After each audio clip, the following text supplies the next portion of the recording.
Jeremy, some flakes are flying around out there. I know you weren't too happy with Phil's prediction, but I think he might be a little on track here. Okay, he's on track right now. Right, sure. Melissa? They got snow showers, but tomorrow it'll be in the upper 40s, so maybe not so right. You know, Phil's track record's not all that great. He's only right about 35% of the time, so he might be right in this moment right now, but we've got a long part of winter still to go, and I'm not sure if they'll be above or below average just yet. We'll let that play out and see whether or not Phil is right by the time we get to March 21st, which is the first day of spring. We got some snow showers here in the backyard right now, and temperatures are definitely cold enough for them. But notice these temperatures in the upper 20s and low 30s. Those are the warmest they've been all day right now. We're currently hitting our highs, and it's going to continue to rise as we go through the next few hours as a result of a warm front that's rolling through the region. So earlier today, we bottomed out in the single digits, 9 degrees at 3 a.m. It's been rising steadily ever since. Then from 1 p.m.,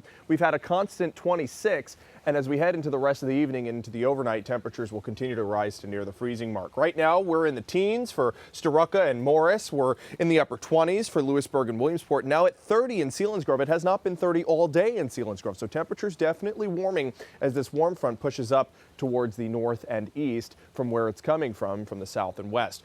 There's a live look right now at Williamsport. Look at those rooftops of the houses. We got some snow cover there in Lycoming County, probably about an inch. And of course, those of you on the slopes tonight are enjoying it too. There's a live look from Blue Mountain. Current temperature right now, 26 degrees. Winds variable at just 3 miles per hour.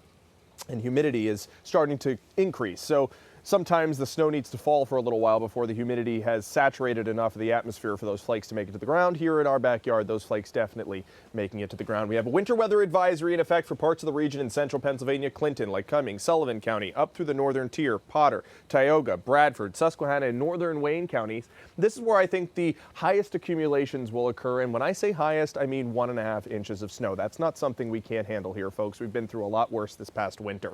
Here's a look at your satellite and radar. Those bands of snow now set up over northeastern Pennsylvania from Wayne County all the way back through central Pennsylvania. And this secondary band is going to come through in about 2 hours for eastern Pennsylvania, now coming into Potter, Tioga, and Clinton counties as well. Notice there's a little bit of mix to a freezing rain around the Harrisburg region. That warm front slowly sliding its way towards the north and east and bringing in warmer temperatures, melting over those flakes to raindrops that freeze on contact. There's a look at the heavier band through Montrose, Pleasant, Mount Honesdale. If you haven't seen any snowflakes just yet in Pike County, they're on the way. Same for you in Carbon and Monroe counties. And there's a look down towards the south, some mixing just to the south of Tower City, near Harrisburg. There's the warm front that I've been talking about right there, coming in and going to continue to warm up temperatures as we go through the overnight tonight. Now here's your weather timeline. Those snow showers will accumulate to about a coating to maybe 2 inches in some spots north and west. Temperatures will rise through the night and any lingering moisture will turn to a freezing drizzle. I really don't think there's going to be any lingering moisture. Here's one model showing those snow showers throughout the next 3 to 4 hours, wrapping up in central Pennsylvania by 8 and wrapping up in eastern Pennsylvania by 11:30 or so. And no additional moisture throughout the overnight. Now, I want to show you another part of this uncertainty. This is one of the models showing hardly any ice in the region that it's actually shading ice for. So I really don't think any of that freezing rain is going to happen tomorrow morning. If there is any icy patches, just drive slower than you normally would for your Monday morning commute. There's a look at your 7-day forecast. How right is Phil about that? Monday, near 50. Thursday, near 50. I don't know. We'll find out. All right, I'm going to hold you to it. You're going to have to hold Phil to it. There we go. Thanks so much, Jeremy.